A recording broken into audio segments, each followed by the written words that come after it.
In an extraordinary move, Defense Secretary Pete Hegseth is right now working to impose sweeping new rules on America's top generals and Pentagon officials, requiring them to submit to random lie detector tests, according to the Washington Post. It comes as senior officials are also now being forced to sign strict new non-disclosure agreements, barring release of non-public information without approval or through a defined process. CNN has reported on these non-disclosure agreements, but tonight the Post is learning new information that the Pentagon is now considering a much more aggressive approach.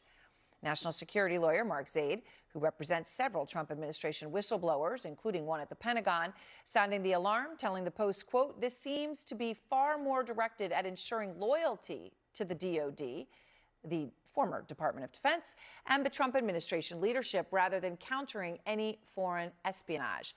Out front now with the new details, Tara Kopp, Pentagon reporter with the Washington Post. And Tara, I really appreciate seeing you again. All right, so, I mean, it is just pretty stunning just to take a step back and think that we're now in a moment we're going to submit the top generals in the United States to random lie detector tests. You trust them in fields of combat, but you don't trust them. I mean, who is going to be subject to these polygraphs and NDAs? Well, this is what we're hearing. According to the officials we've spoken to and the documents we viewed, this new program would be much broader and much more intimidating in nature and could potentially affect thousands of people who work for not only the Defense Secretary, but also for the Joint Staff and the Chairman, General Dan Kane. So according to the documents that we viewed, it's also much broader in what kind of information might be withheld. This is not about protecting classified information. This is about keeping out any sort of non-public, non-approved information. That is what the NDA would cover. Everyone is going to be required to sign it. They'll have 30 days to sign it if this policy is approved.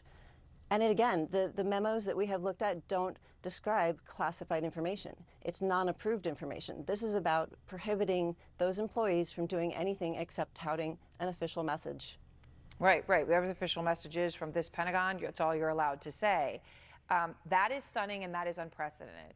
What are you hearing from people, Tara, about how they're responding? Are they going to agree? Are they going to submit to this? Are they going to sign the NDAs? Well, those employees may not have a choice, and it affects contractors, it affects defense civilians, it affects all the military personnel. If you don't sign, you might be subject to prosecution under the UCMJ. And as we heard from the Defense Secretary yesterday, those who dissent always have the option to resign, which isn't really an option. Yeah, wow. All right, Tara, thank you very much for being here with your great reporting from the Washington Post. And out front now, retired Major General Randy Manner. He served as the Deputy Commanding General of the U.S. Army. General, I'm grateful for your time tonight. I know as you have thought about this push for random lie detector tests, polygraphs, you're concerned it could create the basis for false accusations. What do you mean by that? I think it's one thing where the inspector generals are going to be gotten rid of by the secretary. That was stated yesterday. It basically means that you no longer can complain about people who might have corruption or are doing things that are illegal, but now we're going to have people watching literally all the people in the Defense Department. This appears to me to be an administration that is running scared and is basically trying to control the information around them, because they don't have that control that they want, which is absolute. It is a stunning moment, General. I mean, Pete Hegseth has threatened the top military officials with a lie detector test before, but it's been a threat, right? At one point, according to the Wall Street Journal, he shouted at Admiral Christopher Grady, who was then the acting chairman of the Joint Chiefs, he shouted, "I'll hook you up to an effing polygraph." And he threatened Lieutenant General Doug Sims with the same.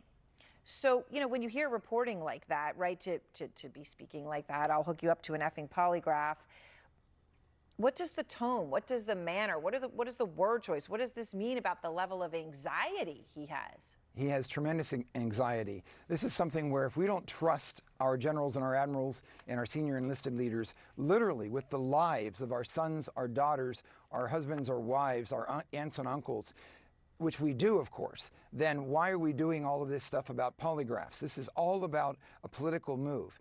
It's one of those things we also have to be very careful about.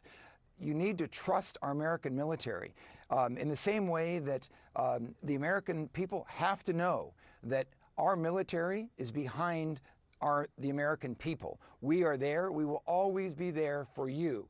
The president talked about the enemy within.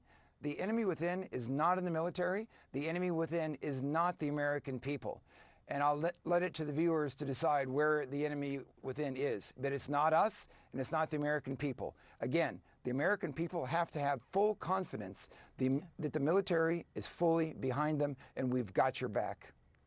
I do think it is quite profound what you said, though. I mean, these generals are entrusted with the lives of young American men and women, right? And to be entrusted with that in a theater of war, but not trusted enough to be not submitted to a random polygraph test to see who they're talking to or what they're saying is a profound thing to say. I want to show you, General, some photos from Hegseth's meeting. I saw these come out last night. They were very meaningful to me because you see the generals sitting silently, stern faces, they're stoic. Obviously, it's a somber moment. It's heavy. Hegseth was on stage at the time talking about fat generals, soldiers with beers, dudes in dresses. These are all his words. And they're sitting jammed in, sort of in some sort of like, whatever. It looks like a hotel ballroom sort of chairs, and they're all jammed in there, much like, I don't know, children in an auditorium. They've been flown in around the world to all jam in there. What does an image like that say to you?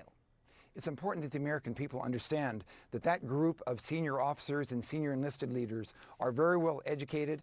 All of them are combat veterans. They have, in many cases, had many soldiers in their commands die in combat situations. Those are American heroes there. And they were being berated by a disgraced major. That's all that he ever got as far as the Secretary of Defense, and a president who, quite frankly, dodged the draft. Those soldiers, sailors, airmen, and Marines, all those leaders, they were professional. They sat there and they listened to what had to be said. It's not like the time that the president went to Fort Bragg with the 82nd Airborne Division with these young 18 to 20-year-olds who were hooping and hollering for the president that were handpicked as being Trump supporters. These are the backbone of our nation's security, and they are apolitical, and they are going to stay apolitical. And that's why the American people have to be reassured that we are there for you. General, I appreciate your time. I'm very grateful, and thank you. Thank you.